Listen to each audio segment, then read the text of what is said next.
Hi, my name is Deidre Hutchings, and I'm from QDC, which is the Halapu Development Corporation, from the Halapu Mi'kmaq First Nations Band of Newfoundland, or in Newfoundland.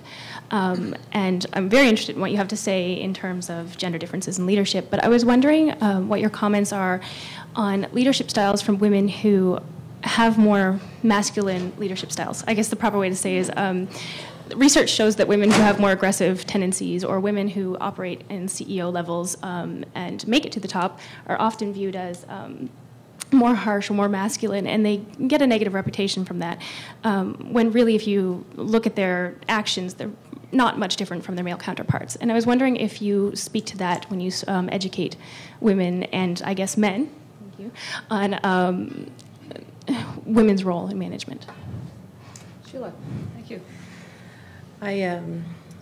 My mother was part of the residential school, and she left us as children when I was 3 years old. So I was raised by a male. He raised 5 of us, and I happened to be in between 2 boys. So I hunted, I fished, we had a farm. I think I always had that male influence in my life, and I was recently told at a staff meeting, because we were doing a staff retreat, and we had to say something nice to each other. And this girl told me in the office, she said, I really didn't like you very much at the beginning when I saw what you were doing, because you're like this. You see something and you go for it, and you don't care about what anybody else is saying about you or what you're doing.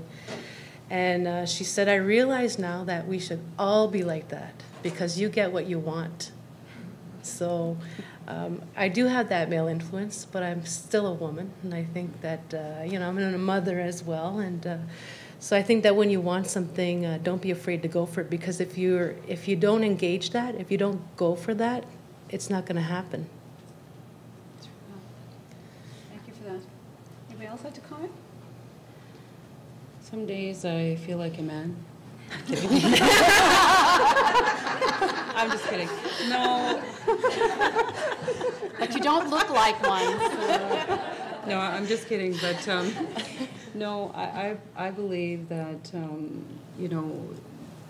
like anyone else in business, man, woman, you take the hits and you also water off a duck's back and keep going forward. I've always been like that, and always look forward to a good challenge, but at the same time, there is a soft side and a nurturing side to me. I'm a mother, so I have to have that balance and not be too rigid. So in anything, I think it's a walk in balance and trying to, I guess, have both estrogen and testosterone levels that are.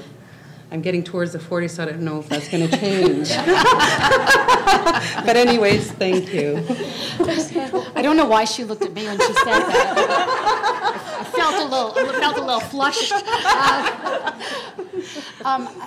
It's interesting that you asked that question, because I thought about this earlier when I was doing an interview with Margaret. We talked about communication styles and women who have a confident approach, who speak not with passive language, who don't water down their words, are called a word that rhymes with witch.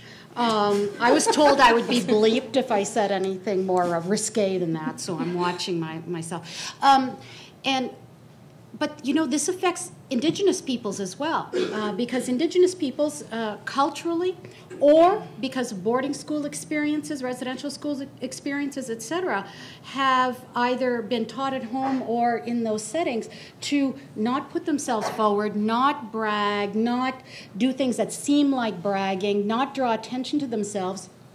And those things are all work against us in the business setting, frankly, in the relatively cutthroat academic setting as well, that if you don't put yourself forward. So teaching people how to communicate in effective ways without losing feeling like they're pretending to be something they're not, it is challenging, but as you can see on this panel, I mean, we have a pretty diverse experience as well, where yeah, sometimes we rock that boat ourselves.